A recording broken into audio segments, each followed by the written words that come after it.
부활주일인데 제가 로마서 8장을 들고 섰습니다. 왜냐하면 로마서 8장 안에 부활에 대한 메시지가 있기 때문입니다. 로마서 8장 시리즈 강론을 하고 있는데요, 로마서 8장이 왜 중요하냐면 이 안에는 예수 믿고 구원받고 천국 가는 데까지 필요한 모든 것이 있기 때문에 어떤 신학자는 아주 극단적인 얘기를 했다고 그랬죠. 이 지구상의 모든 성경이 불타서 없어진다 할지라도 로마서 8장만 있으면 구원받고 천국 가기에 조금도 부족함이 없다. 여러분, 로마서 8장 강론을 다 듣고 나면 여러분도 이 고백을 하게 될 것입니다. 자, 그런데 로마서 8장을 이해하는 데 굉장히 중요한 기조는 로마서 7장에 그 뿌리를 두고 있다는 것입니다.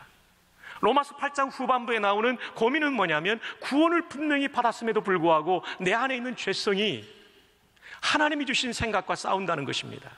일단 저와 여러분이 예수님을 구주로 믿으면 성령님이 내 안에 들어오십니다. 아멘. 성령님이 들어오셔서 하나님의 생각을 주시는데 내 안에 여전히 남아있는 죄된 생각이 나를 지배하려고 한다는 거예요. 두 생각의 갈등으로 말미암아 어려워지는 거죠. 하나님께서는 사랑하라고 하는데 내 마음에는 미워하고 분노하고 원수 맺고, 하나님께서는 선한 일을 추구하라고 하는데 나는 악한 일을 추구하고, 성경에서는 하나님만을 경외하라고 그러는데 하나님 외의 것을 하나님처럼 섬기고, 성경에서는 하나됨을 힘써 지키라고 하는데 분열하고 파당을 짓고, 이런 여러 가지 갈등이 내 안에 일어난다는 것이죠. 하나님께서는 거룩하게 살라고 말하는데 배우자 빼놓고 불륜의 관계를 저질러 버리고, 거기까지 안 가도 음란한 것에 빠져 살고, 이러니까 내가 구원받은 성도인데도 불구하고 고민과 갈등이 우리 마음에 있다는 것이죠. 이런 고민과 갈등이 있을 때 성도들은 두 가지 큰 고민을 하게 됩니다. 첫 번째, 이렇게 자주 죄성이 주는 생각에 빠져 죄 짓고 사는데 이래도 내가 구원받았는가? 여기에 대한 대답을 성경은 명료하고 확실하게 해줍니다. 로마서 8장 1절입니다. 다 함께요. 시작. 그러므로 이제 그리스도 예수 안에 있는 자에게는 결코 뭐가 없다고요? 정죄함이 없다. 그리스도 예수 안에 있는 자는 예수 믿는 자를 말합니다. 예수 믿었다면, 그 십자가의 은혜로 용서받았다면 결코 정죄가 없다. 정죄라는 것은 유죄 판결이니까, 없다니까 무죄 판결 났다는 것입니다. 그렇습니다. 지난 주간 우리는 고난주간을 보내면서 예수님의 십자가의 의미를 묵상해 보았습니다. 그 십자가에서 예수님께서 마지막 선언하신 말씀이 뭡니까? 테텔레스타이, 예수 에이펜 테텔레스타이, 헬라어를 읽어드린 것입니다. 예수께서 말씀하셨다. 에이펜이라는 것은 부정과거형으로서 완전히 단정적인 말을 할 때 쓰는 말입니다. 테텔레스타이, 이것도 부정사인데요, 완료 부정사입니다. 완전히 죄값을 치렀다. 할렐루야. 십자가에서 죽으신 예수님이 저와 여러분의 모든 죄값을 치렀기 때문에 지금 죽어도 우리는 천국 가게 되는 줄로 믿습니다. 아멘입니까? 아멘이 왜 이거밖에 없습니까? 이건 정말 중요한 일인데 천장이 움직여야죠. 아멘입니까? 예수님의 십자가의 공로로 우리는 죄로부터 해방, 그리고 지옥으로부터의 구원, 완전한 구원을 확정받았습니다. 자, 그렇다면 두 번째 고민이 있어요. 그렇다면 구원이 확정되었으니까 이 땅에서 내 마음대로, 내 생각대로, 죄성이 주는 생각대로 살아도 구원받는 거 변함없네. 변함은 없습니다. 그러나 문제는 그것은 성도의 삶은 아닙니다. 구원받은 우리는 하나님의 자녀이기 때문에 하나님의 자녀답게 살아야 됩니다. 그것이 가장 행복한 인생이고 나를 위해서 엄청난 대가를 치러주신 그분께 대한 보답이 되는 것이죠. 죄성이 주는 생각을 하고 그 생각하면서 행동하고 이렇게 산다면 이것은 성도로서 마땅하지 않을 뿐만 아니라 이것은 죽음 같은 인생이라고 말합니다. 자, 로마서 8장 6절을 볼까요? 육신의 생각은 사망이요. 이 육신이라는 단어가 계속해서 제가 말씀드리는데 사르크스라는 헬라어인데 이것은 몸이라는 뜻도 있지만 두 번째로는 죄성이라는 뜻이 있어요. 여기서는 죄성으로 번역해야 돼요. 그렇다면 다시 8장 6절을 보면 육신의 생각, 죄성의 생각은 사망이요. 맞습니다. 내 안에 온갖 더러운 것과 합당하지 못한 것과 미움과 분노와 이런 마음이 가득 차 있으면요, 내가 사는 게 아닙니다. 여러분, 누군가를 미워해 보십시오. 그 사람을 파괴하는 것뿐만 아니라 나를 파괴하는 것입니다. 누군가 원수를 맺어보십시오. 여러분 마음이 지옥 같은 거예요. 그래서 육신의 생각, 곧 죄성의 생각은 사망이요, 영의 생각, 성령이 주시는 생각, 하나님의 생각은 생명과 평안이 되는 줄로 믿습니다. 7절, 육신의 생각은 하나님과 원수가 되나니 이는 하나님의 법에 굴복하지 아니할 뿐 아니요 할 수도 없습니다. 죄성의 생각을 계속 따라가면 하나님의 법인 성경을 따라 살 수가 없어요. 죄 짓는 삶을 사는 거죠. 8절 다 함께요. 시작. 육신에 있는 자들은 하나님을 기쁘시게 할 수 없느니라. 하나님께 영광 돌릴 수 없는 삶이 되는 것입니다. 그러므로 예수님을 구주로 믿을 때 우리의 구원이 확실하게 확정되었음에도 불구하고 우리가 내 마음대로 살아서는 안 되는 이유, 죄성을 따라 살아서는 안 되는 이유, 그것은 우리의 인생이 죽음과 같은 인생이 되지 않게 하여 진짜 평안하고 행복한 인생을 살기 위하여, 두 번째 하나님을 영화롭게 하기 위해서, 우리가 입버릇처럼 말하는 하나님의 영광을 위해서 산다면 그것은 죄성을 이기는 삶을 살아야 되는 줄로 믿습니다. 제가 여러분에게 늘 권고하죠. 정말 여러분 삶 속에 죄성의 생각을 넘어 행동화된 것이 있다면 지금 이 자리에도 아내 빼놓고 남편 빼놓고 누구 만나는 사람이 있을 거예요. 당장 끊어버리시기를 바랍니다. 안 끊어버려요. 여러분 정말 죽음과 같은 인생을 살게 돼요. 지옥 같은 인생을 살게 돼요. 그런 사람 한번 손들어 봐요. 손들 수 없겠죠. 그러나 마음으로 손들고 우리가 결단해야 된다는 것입니다. 자, 이 마음의 전쟁에서 우리는 어떻게 이길 것인가? 우리는 4월 2일 강론에서 생각에서 시작되는 승리라는 주제로 말씀을 우리가 받았습니다. 여러분, 이 마음의 전쟁은 어디서부터 이기게 되냐면 초전에 승리해야 되는데 생각 관리를 잘해야 돼요. 여러분 지금 무슨 생각하고 있어요? 죄를 짓는 생각하고 있으면 예수님의 이름으로 물리치기를 축복합니다.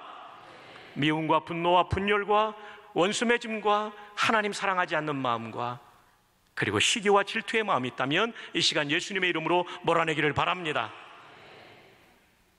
대신 우리 마음속에는 사랑과 희락과 화평과 오래 참음과 자비와 양성과 충성과 온유의 절제의 마음을 가져야 돼요. 생각에서. 그런데 생각에서 놓쳤을 때는 어디서? 두 번째 방어선이 어디냐면 행동에서 승리해야 돼요. 행동에서. 그래서 행동으로 성취하는 중간 승리라고 말씀드렸어요. 행동을 바꾼다고 최종 승리가 이루어집니까? 그렇지 않습니다. 최종 승리는 이 땅에서는 이루어질 수 없어요. 안타깝게도. 왜요? 우리의 죄성이 완전히 없어지지 않았기 때문에. 최후의 승리의 완성은 예수 그리스도께서 재림하실 때 이루어지는데 그것에 대해서 조금 이따 말씀을 드리도록 하겠습니다. 여러분, 저와 여러분이 이 몸을 입고 사는, 이 땅에 숨쉬고 사는 동안 우리에게는 다음과 같은 고민이 있습니다. 첫 번째, 내 안에 있는 죄성을 어떻게 이길 것인가? 두 번째, 질병과 노화의 문제를 어떻게 이길 것인가? 세 번째, 예수 믿기 때문에 당하는 가정과 사회에서의, 직장에서의 이 고난을 어떻게 이길 것인가? 이 세 가지 고민이 저와 여러분에게 있어요. 오늘 이 자리에도 지난 한 주간 예수를 믿었다는 단 한 가지 이유 때문에 가정에서 핍박받은 분도 있을 것이고 사회에서 멸시와 따돌림을 받은 사람이 있을 거예요. 자, 이것을 우리가 어떻게 이길 것인가? 궁극적인 승리란 무엇인가? 지난 주간에 수술한 사람도 있고 이번 주간에 수술할 사람도 있고 만성질환으로 오랫동안 시달리는 신부전증이나 심장의 문제나 고혈압의 문제나 당뇨의 문제로 시달리는 성도들이 있다는 것이죠. 자, 이 문제를 우리는 어떻게 이길 수 있단 말인가? 다시 반복합니다. 내 안에 있는 죄성을 또 어떻게 이길 수 있단 말인가? 여기에 대한 대답을 오늘 성경은 하고 있습니다.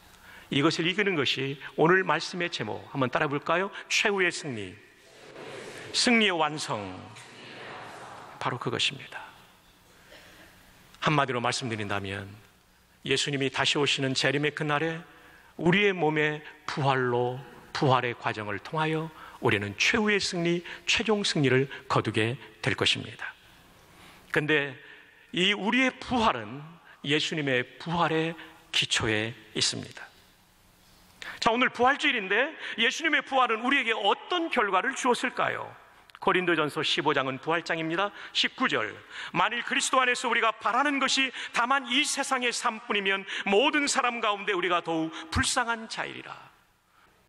20절, 그러나 이제 그리스도께서 죽은 자 가운데서 다시 살아나사 잠자는 자들의 첫 열매가 되셨도다.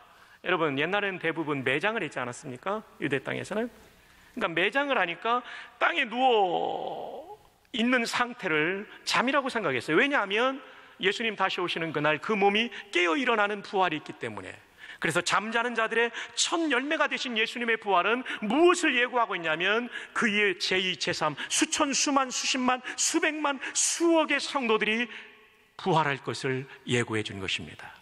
오늘 부활주일, 우리는 어떤 것을 꿈꿔야 되냐면 예수님의 부활뿐만 아니라 우리가 부활될 것을 꿈꿀 수 있기를 바랍니다. 다시 말씀드립니다. 예수님의 부활을 믿을 뿐만 아니라 나도 부활할 것을 믿으시기를, 소망하시기를 바랍니다. 이것이 최후의 승리입니다. 21절, 사망이 한 사람으로 말미암았으니 죽은 자의 부활도 한 사람으로 말미암는도다. 아담이 인류의 대표 선수였어요. 대한민국 대표 선수 한 사람이, 김연아가 우승하면 대한민국이 우승하는 것처럼, 박인비가 골프에서 대한민국 대표로 우승하면 우승하는 것처럼, 인류의 대표였던 아담이 패배함으로 우리 모두는 지옥 가는 존재, 죽는 존재, 지옥 가는 존재가 되었어요.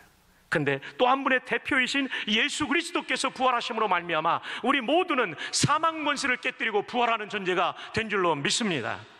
이 성경의 약속입니다. 예수님의 부활은 우리 부활의 근거입니다. 자, 그럼 성도의 부활은 언제 일어납니까? 이미 말씀드렸지만 잘 알지만 한 번 더 봅니다.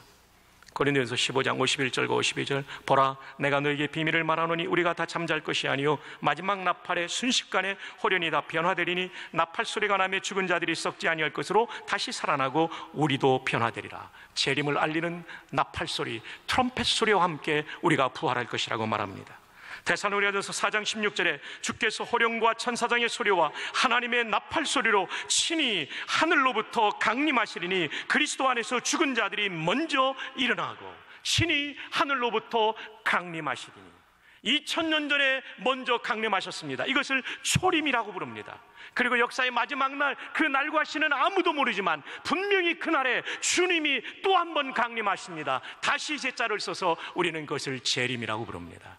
재림의 그날 죽은 자들이 부활하게 될 것입니다. 사랑하는 모든 성도들이 부활하게 될 것이에요. 먼저 일어나게 될 것이에요. 그리고 믿지 않는 사람도 부활하게 될 거예요. 여러분, 저는 이것을 여러분에게 계속 강조합니다. 중요하니까. 우리가 지금 숨이 멎어지면 우리의 영혼은 즉시 천국 갑니다. 그러나 육신은 땅으로 들어갑니다. 흙으로 돌아갑니다. 지금은 천국에서 말할 수 없는 감격적인 주님과의 만남을 누리고 있죠. 앞서간 성도들과. 그러나 그것은 영혼만에 누리는 기쁨이죠. 그런데 이 몸은 흙으로 돌아가 있지만 예수님 재림하실 때 트럼펫 소리와 함께 이 몸이 부활하게 될 거예요. 영혼과 육신이 연합되어서 온전한 구원을 이루게 됩니다. 그래서 우리는 구원받았지만 완전한 구원은 예수님의 재림 때에 이루어진다는 사실을 성경이 증언하고 있다는 것을 믿으시기를 바랍니다. 여러분, 아멘 좀 크게 합시다. 믿으시기 바랍니다. 그런데 그 부활의 몸은 어떤 몸입니까? 고린도전서 15장 52절에 나팔 소리가 나며 죽은 자들이 썩지 아니할 것으로 다시 살아나고. 맞습니다. 지금 우리가 가지고 있는 몸은 죽는 몸입니다. 그러나 부활의 몸은 죽지 않는 몸, 썩지 않는 몸. 이 썩지 않는다는 얘기가 죽지 않는다는 얘기예요. 모든 질병을 이긴 몸. 여러분의 육신의 질병을 위해서 열심히 치료받으십시오. 그리고 힘을 다해서 이 땅에서 하나님의 자녀로서 정말 최선을 다해 살아야 될 것입니다. 그러나 그럼에도 불구하고 극복되지 않는 질병이 있고 또 우리 모두는 죽음을 극복할 수 없을 것입니다. 그러나 예수님 다시 오시는 그날 썩지 않는 몸, 시들지 않는 몸, 질병에 걸리지 않는 몸, 죽지 않는 몸으로 부활하게 될 줄로 믿습니다. 또 하나 중요한 것은 이 몸은 죄짓지 않는 몸을 입게 되는 것입니다. 죄짓지 않는 몸이에요. 거기까지 나가기 전에 고린도서 15장 55절을 다시 한번 보시겠습니다. 사망아 너의 승리가 어디 있느냐. 그렇습니다. 인류 역사 가운데 사망은 모든 사람을 이겼습니다. 나폴레옹도 이겼습니다. 세종대왕도 이겼습니다. 이순신 장군도 이겼습니다. 다 이겼어요. 다 이겼어요. 사망아 너의 승리가 어디 있느냐. 그러나 부활의 때에는, 재림의 때에는 사망이 우리를 이기지 못하게 될 것입니다. 사망아 내가 쏘는 것이 어디 있느냐. 사망이 쏘는 것은 죄요 죄의 권능은 율법이라. 이 말씀이 무슨 뜻이냐면 죄 때문에 죽게 되었는데 사망이 이제는 우리를 더 공격할 수 없다는 얘기입니다. 그리고 우리는 죄 때문에 율법의 권능에 매여 있는데 이제는 그것이 묶을 수 없다는 것입니다. 57절, 왜 그럽니까? 우리 주 예수 그리스도로 말미암아 우리에게 승리를 주시는 하나님께 감사하노니. 그렇습니다. 예수님의 부활은 우리의 최종 승리를 일으켜 주십니다. 그러므로 우리는 감사할 수밖에 없는 것이죠. 58절을 다 함께 읽습니다. 시작.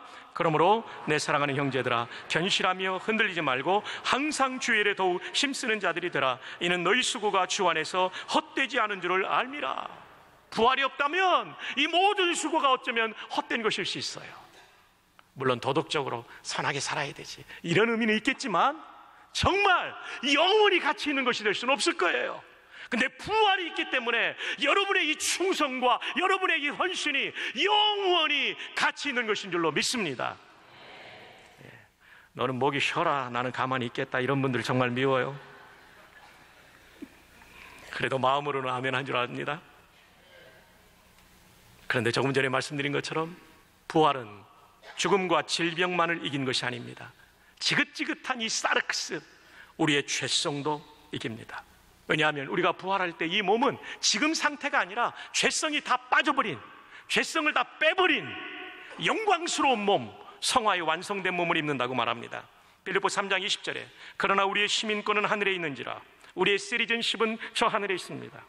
대한민국 시민권을 갖고 있지만 영원한 시민권은 하늘에 있어요. 여러분, 대한민국 시민권은 100년도 못 갑니다. 그러나 그것이 가치가 없다는 것이 아닙니다.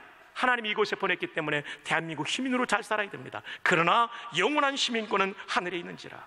거기로부터 구원하는 자 곧 주 예수 그리스도를 기다리노니. 우리는 예수님의 재림을 기다리고 있는 사람들입니다. 그는 만물을 자기에게 복종하게 하실 수 있는 자의 역사로 우리의 낮은 몸을 자기의 어떤 몸의 형체와 같이? 영광의 몸의 형체와 같이. 할렐루야. 우리가 입을 몸은 영광의 몸입니다. 모든 죄성을 극복한 몸, 영광의 몸을 입게 될 것입니다. 지금은 저나 여러분이나 우리 안에 있는 죄성 때문에 고민하고 갈등하죠. 목사가 왜 이거밖에 안 되는가? 장로가 이거밖에 안 되는가? 집사가 왜 이거밖에 안 되는가? 권사라는 사람이 왜 이거밖에 안 되는가? 예수 믿는 성도가 왜 이거밖에 안 되는가? 이 갈등이, 이 고민이 저와 여러분의 마음속에 있잖아요. 재림의 그날 영광의 몸을 입음으로 우리는 최종 승리를 거두게 될 것입니다. 그러니까 우리가 부활을 기다려야 되는 것입니다. 예수님의 재림을 기다려야 되는 것입니다. 이것을 기다린다는 것을 이제 드디어 오늘 본문의 말씀으로 돌아옵니다. 23절, 로마서 8장 23절은 이렇게 설명합니다. 그뿐 아니라 또한 우리 곧 성령의 처음 익은 열매를 받은 우리까지도 속으로 탄식하며 양자 될 것. 여러분 이상하지 않습니까? 영접하는 자 곧 그 이름을 믿는 자들에게는 하나님의 자녀가 되는 권세를 주었다. 예수를 믿을 때 우리는 하나님의 양자가 되었습니다. 양녀가 되었어요.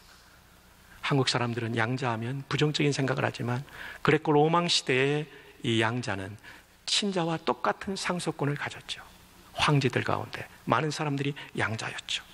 그래, 양자 될 것, 하나님의 친자와 똑같은 권리를 누리는 사람이 양자인데, 우리는 이미 예수 믿을 때 양자 되었다고 부르는데, 그래서 우리가 하나님의 아들과 딸이라고 불림을 받게 되었는데, 이것이 미래형으로 되어 있어요. 무슨 뜻일까요? 이미 양자가 되었지만 양자로서의 모든 복을 누리는 것은 예수님의 재림 때 이루어지기 때문에 미래형입니다.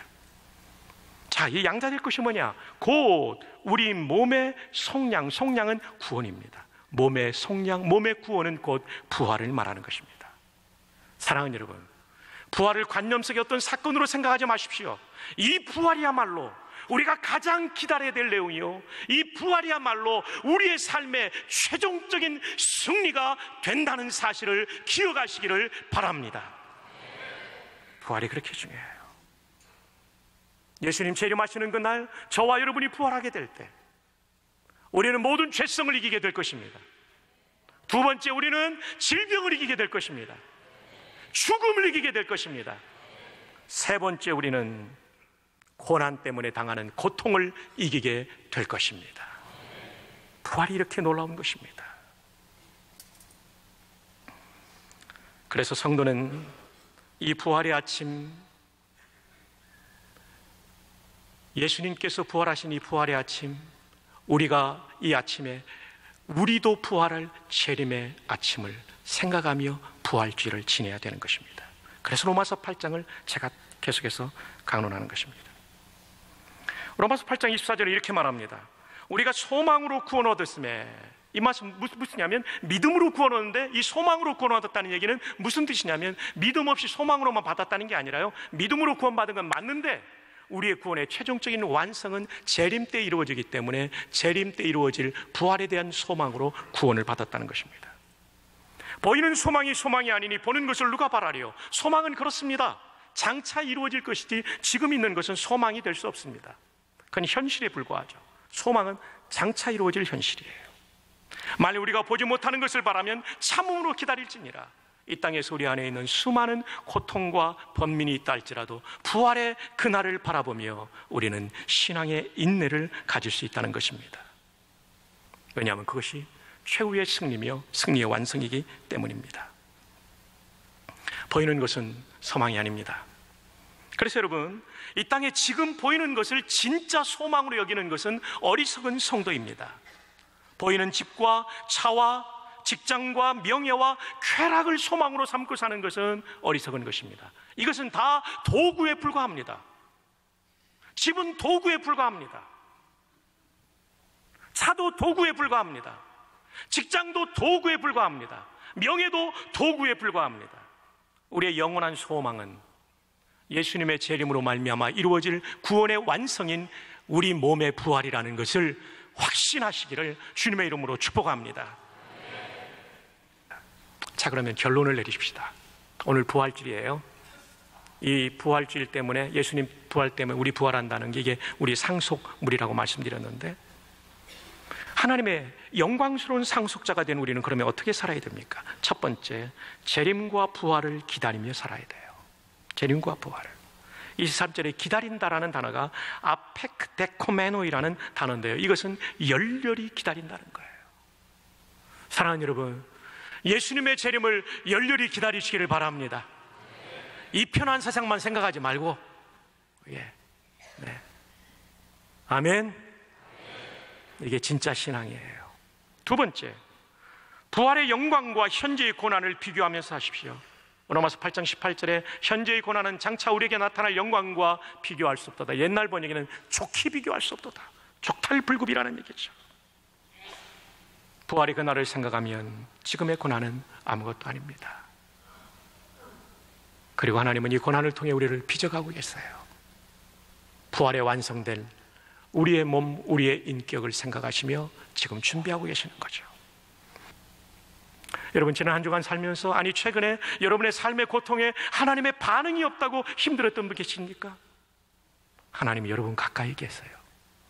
다만 숨어 계세요. 그 고통을 통해 성숙시키려고. 어쨌든 우리는 부활의 영광과 현재의 고난을 비교하며 승리하기를 바랍니다. 마지막 세 번째, 하나님의 상속자답게 살아야 됩니다. 그것은 내 안에 있는 죄성의 충동을 따라 살지 않고 성령의 감동을 따라 사는 것입니다. 성화는 변장이 아니라 변화입니다. 여러분, 변장하는 신앙생활 하지 말고 변화되는 신앙생활 되기를 바랍니다. 치장하는 것으로 되지 않아요. 말 곱게 하고 뭐 이렇게 하는 거 안 돼요. 내 속사람이 바뀌는 변화가 있기를 바랍니다. 상속자답게. 템플던 상은 종교계의 노벨상입니다. 한경직 목사님께서도 받으셨고요, 미국의 그 유명한 찰스 콜슨, 찰스를 애칭으로 척이라고 합니다. 척 콜슨도 받았습니다. 이번엔 닉슨 대통령 시절에 유명한 백악관 보좌관이었죠. 그러나 대통령 선거에 비리를 저질러서 워터게이트 빌딩, 여러분 가보시면 링컨 기념관 뒤에 워터게이트 호텔이 있는데 거기에 공화당, 민주당 대선 캠프가 있는데 거기에 도청장치를 설치한 이 일에 연루돼서 감옥에 들어가게 돼요. 그는 잘 나가던 변호사였고 정치인이었습니다. 한순간에 몰락하게 되죠. 감옥에 들어가 있을 때 이 사람을 참 아끼는 친구 퀴에라고 하는 변호사가 있어요. 이 변호사 퀴에가 이 사람을 위해서 기도하다 어느 날 내가 콜슨을 전도하기 위해서는 콜슨 대신 감옥에 들어가야 되겠다, 이런 감동을 받아요. 그리고 법률을 뒤져보니까 마침 법이 있어요. 그래서 신청을 했는데 기각이 돼요. 이 소식을 감옥에 있는 찰스 콜슨, 척 콜슨이 듣습니다. 감동을 받습니다. 내 친구 퀴에가 믿는 하나님이라면, 나 대신 이 감옥에 들어올 수 있는 우정을 가진 친구의 하나님이라면 나도 그분을 믿고 싶다. 그는 무릎을 꿇고 감옥에서 예수님을 구주와 주님으로 영접합니다. 그 이분의 삶이 바뀌게 돼요. 내가 왜 이렇게 됐는가? 나를 이렇게 집어넣은 사람의 원망과 분노로 살던 감옥 생활이 천국으로 바뀌게 돼요. 놀랍죠? 장소는 전과동인데 마음이 바뀌니까 천국이 되는 거예요. 찰스 콜슨은 그때부터 거들떠보지 않던 동료 수감자들의 옷을 빨기 시작합니다. 그는 그의 자세선에서 이렇게 말했습니다. 나는 한 번도 평생에 빨랫감에 손을 댄 적이 없었다. 그런데 하나님이 나로 하여금 그 일을 하게 하셨다. 동료 죄수들이 감동을 받고 예수님을 믿고 감옥 안에서 기도회가 시작됩니다. 그는 형기를 마치고 나와서 수감자들을 위한 선교회를 만들어서 최근에 세상을 떠나기 전까지 그의 인생은 정말 하나님의 영광을 위한 상속자다운 삶을 살았죠. 드라마 상속자들에게서 나오는 음모와 그런 것들로 점철됐던 인생이 이제는 하나님의 상속자로 바뀐 것입니다. 우리 이렇게 살면 안 될까요? 세상의 가치관과 세상에 사람들이 추구하는 세상에 사라질 것을 추구하기보다 그것은 도구에 불과한 것이며, 주님 다시 오시는 그날 그분이 인정하실 일에 우리의 생애를 드리는 사랑과 섬김, 복음을 전파하는 생애를 살아가는 우리가 되기를 주님의 이름으로 축복합니다.